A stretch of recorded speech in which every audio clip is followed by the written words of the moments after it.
दोस्तों नमस्कार, मैं हूं अमित कुमार और आप देख रहे हैं वीएपी यूट्यूब चैनल। तो साथियों, आप लोग तो बहुत गुस्सा में होंगे, है कि नहीं? देश की जो परिस्थिति है अभी, हर कोई गुस्से में है। क्या आप और क्या मैं, हर कोई। आप पेट्रोल पंप पे जाते होंगे, अपना बाइक लगाते होंगे और पेट्रोल भरने के लिए बोलते होंगे, और वहां मीटर जब देखते होंगे तो आपको गुस्सा आता होगा। आना भी चाहिए, हक बनता है आपका। मार्केट जाते होंगे घर की रोजमर्रा की सामान खरीदने के लिए, और दुकानदार जब आपको लिस्ट देता हो, लिस्ट देखते हो, गुस्सा आता हो।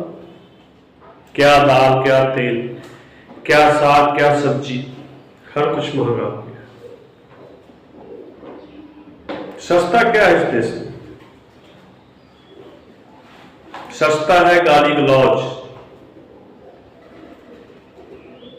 नफरत, ये बहुत सस्ता है। हर जगह दिख जाएगा आपको मुफ्त में, फेसबुक पर, व्हाट्सएप पर, डिबेट जब होता है टीवी चैनल पर, आप देखते हैं 2 पार्टी, 3 पार्टी, 4 पार्टी के नेता लोग आते हैं और डिबेट करते हैं और एक दूसरे को गाली गलौज करते हैं, हल्ला चिल्ला। और आप भी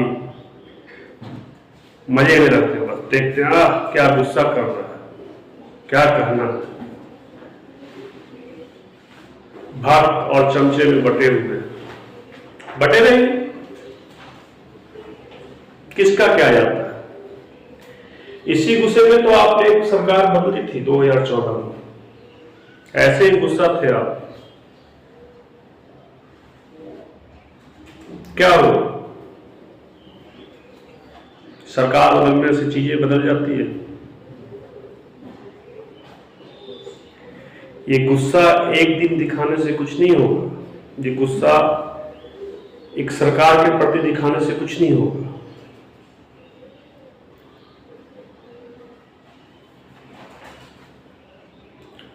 साथियों, हम सबको लगता है कि ये जो देश के नेता हैं वो हमें बांट रहे हैं धर्म के नाम पर, जाति के नाम पर। क्या सचमुच में ऐसा है? वो हमें बांट सकते हैं?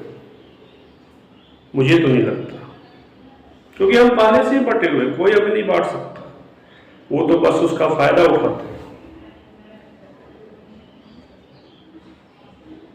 इस देश के नेता में इतनी ताकत नहीं है कि वो हमारे समाज को बांट सकता है। हम पहले ही बटे हुए हैं टुकड़ों टुकड़ों। आज ही आप देख लीजिए सोशल मीडिया पर, जहां पर भी कोई किसी को भक्त बोल रहा है, कोई किसी को चमचा बोल रहा है, और एक दूसरे को गाली गलौज तक दे देते हैं। अच्छे खासे लोग, पढ़े लिखे हुए, बड़े बड़े ओहदे पर बैठे हुए, क्या बदलता है उससे?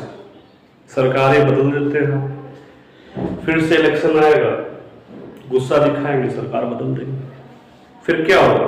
वही ढाक के 3 पात। इसी सरकार को आपने बहुत जगह हराया, दिल्ली में हराया, और अन्ना हजारे जी के आंदोलन से निकले हुए पढ़े लिखे हुए मुख्यमंत्री मिला, क्या बदल गया? मोहल्ला क्लिनिक बनाया उन्होंने। उस मोहल्ला क्लिनिकों में कितने कोरोना मरीजों का इलाज हुआ।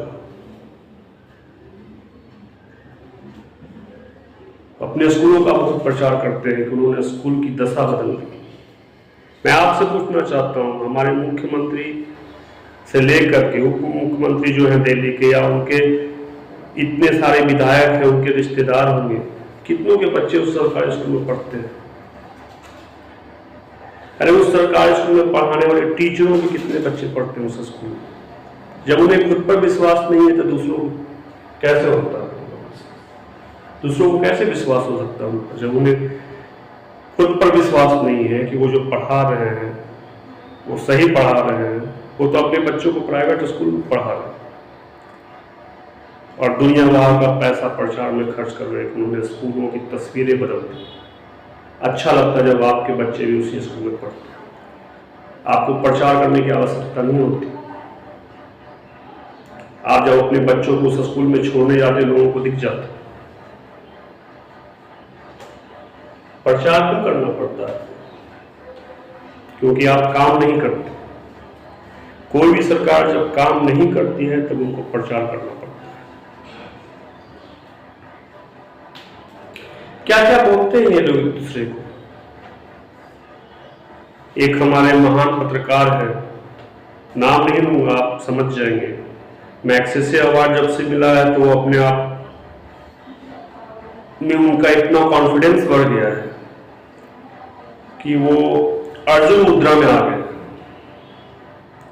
आपने सुना होगा अर्जुन के बारे में कि उनका जो, जब उनसे पूछा गया कि आपको क्या दिखाई दे रहा था, तो उन्हें सिर्फ चिड़िया का आग दिखाई दे रहा था। उसी तरह से हमारे ये पत्रकार साहब को एक ही व्यक्ति दिखाई देता है,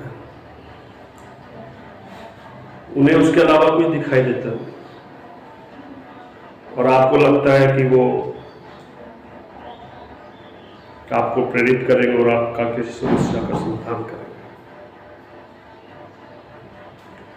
वो बस अपनी रोजी रोटी कमा रहे हैं, आपका कोई साथ देने वाला नहीं। आप बस ऐसे गुस्से करते रहिए।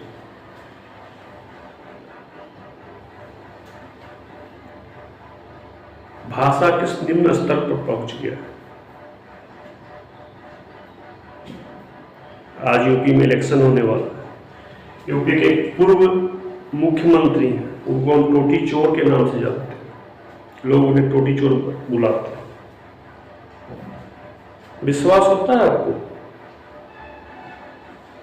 एक ऐसा व्यक्ति जो एक पूर्व मुख्यमंत्री का लड़का है, जिसके पिता ने राम सेवकों पर गोलियां चलवाई थी, जो अपने जन्मदिन पर सफाई महोत्सव मनाते थे और बड़े बड़े कलाकारों को उसमें नाच गाने के लिए बुलाते थे, बग्गियां आती थी, उनका बेटा जो खुद एक इस देश के सबसे बड़े प्रदेश का मुख्यमंत्री रहा, वो टोटी चोराएगा। और आप भी बहुत मजे लेते हैं। चलो, मजा आ गया। आपको पता है ये जो डिबेट चैनल पे जो बैठते हैं, जिनको आप गोबर पात्रा बोलते हैं,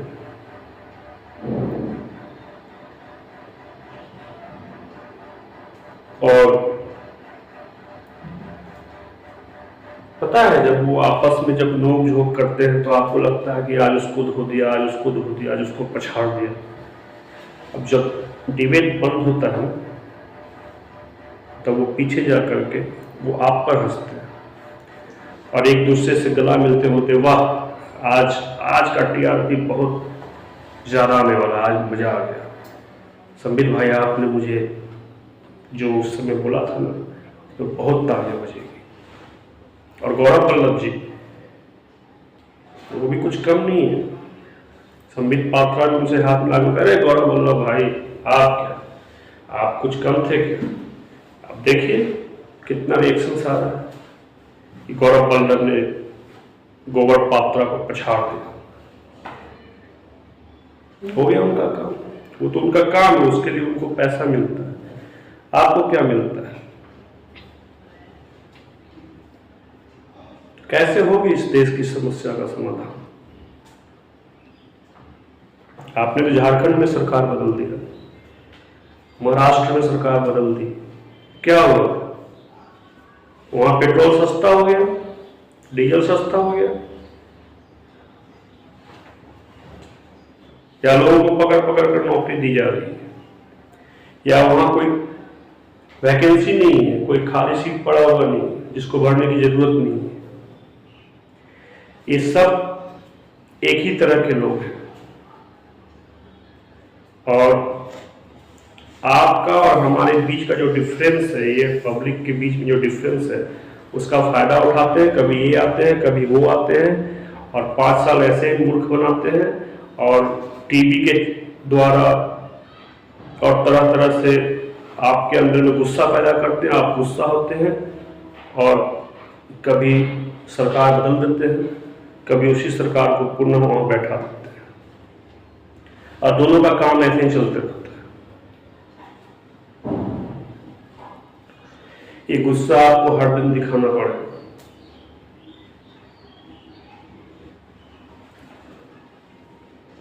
कितने लोग हैं वो तो डायरेक्ट, ये कन्हैया कुमार हमारे ये हमेशा बताते हैं कि हमारा अधिकार प्रधानमंत्री चुनने का नहीं है, हम प्रधानमंत्री नहीं चुनते, हम विधायक या सांसद चुनते हैं और उनका यह काम है कि वो किसको सीएम चुने या पीएम चुने।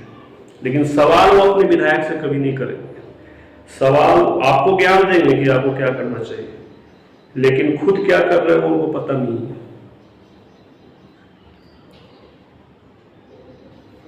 खुद डायरेक्ट प्राइम मिनिस्टर से सवाल पूछते हैं, इसलिए नहीं कि उनको आपसे कोई मतलब है, उन्हें बड़ा नेता बनना है, तो किसी बड़े नेता को गाली गलौज करेंगे तभी वो पहचान मिल पाएंगे, तभी लोग नोटिस करेंगे। तो वो अपना काम पे बखूबी कर रहे हैं।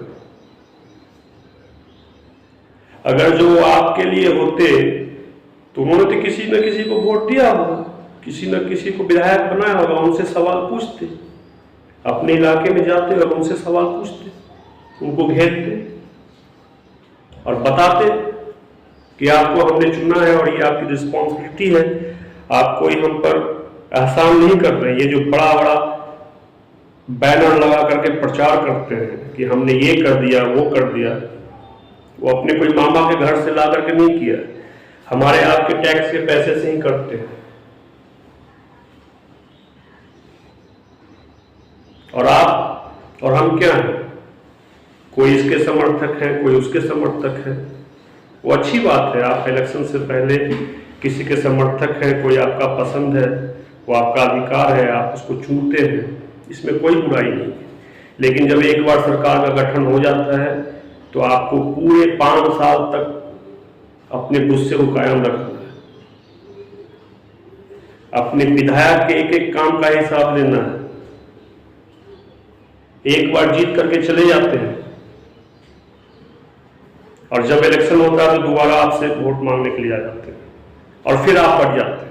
कोई उनके समर्थन में चला जाता है, कोई उनके विपक्ष में चला जाता है और दोबारा वो अपने काम में उनको सफलता प्राप्त हो जाती है और फिर अगले 5 साल के लिए आपको बेवकूफ बनाते हैं। इस देश की समस्या ये है, खास करके आज के टाइम का, कि मुद्दा सरकारें तय कर रही है, विपक्ष तय नहीं कर रहा। और विपक्ष हमेशा ये बोलने में लगा हुआ रहता है कि ये सरकार हमें भटका रही है, मुद्दे से भटका रही है। अरे भाई, आप उनके मुद्दे में फंसते क्यों हो बार बार? आप क्यों नहीं मुद्दा सेट करते? वो कुछ भी बोलते, आप उस ट्रैप में फंसते क्यों हैं? क्योंकि आप भी उसी तरह के हैं। आपको भी जनता से कोई मतलब नहीं है, इस देश से कोई मतलब है नहीं। आपको भी बस सत्ता चाहिए और उनको भी सत्ता चाहिए। और ये जनता कभी क्षेत्र के नाम पर, कभी जाति के नाम पर, कभी धर्म के नाम पर एक दूसरे से लड़ते रहते हैं, फेसबुक पर, व्हाट्सएप पर नोक झोंक करते रहते हैं। बेरोजगारी, हमारे पत्रकार साहब जो उस गोली को लानत भेजते हैं, 1000 लानतें भेजते हैं उस गोली को, जिससे एक पत्रकार का मौत हो जाता है। ये अपना एजेंडा चला रहे हैं, इन्हें आपसे कोई मतलब नहीं है। इन्हें आपसे अगर जो मतलब होता तो ये जिस तरह से सवाल उठाते हैं उस सवाल का जवाब भी देते हैं, उसका सॉल्यूशन भी बताते हैं। ये जो 1-1 घंटा का कार्यक्रम करते हैं एक आदमी के नफरत में और उसके पीछे पड़ के, वो नफरत क्यों है उसका पता तो उनको खुद होगा। शायद उनको आज तक इंटरव्यू लेने का मौका नहीं मिला या उन पर ये सरकार ध्यान नहीं देती, इसलिए उनका नफरत है और वो अपना पर्सनल नफरत को आपके जरिए दिखाना चाहते हैं। अच्छा होता कि वो अपने कार्यक्रम में किसी एक्सपर्ट को बुलाते, और उनसे बात करते और उनसे सॉल्यूशन लेते और आपको दिखाते। आपको बताते कि कोई भी सरकार हर किसी को सरकारी नौकरी नहीं दे सकती, आपको खुद के अंदर स्किल पैदा करना हो। आज भी इस देश में जिसके पास स्किल है, जिसके पास क्षमता है, जो टैलेंटेड है, वो कोई बैठा हुआ नहीं है, कुछ ना कुछ कर रहा है।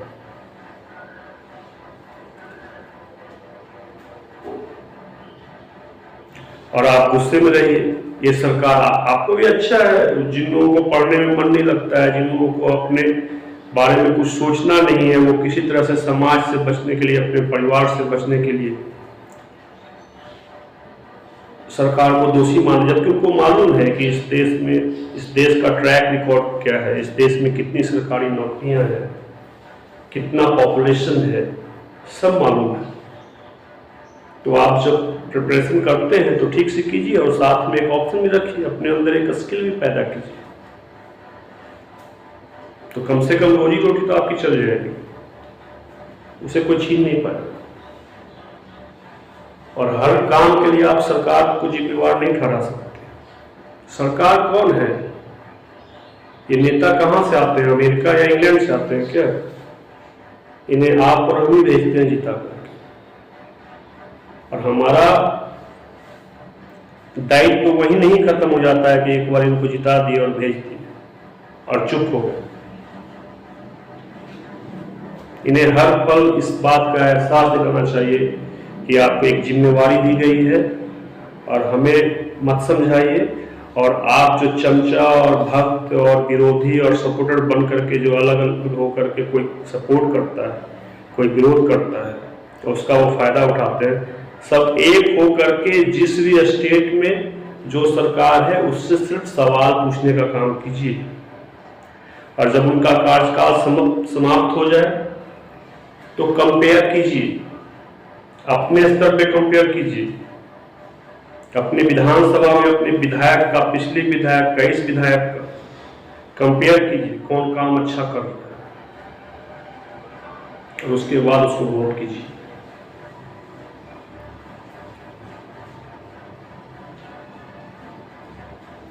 नहीं तो ऐसे ही आप गुस्सा करते रहेंगे और वो मजे लेते रहेंगे।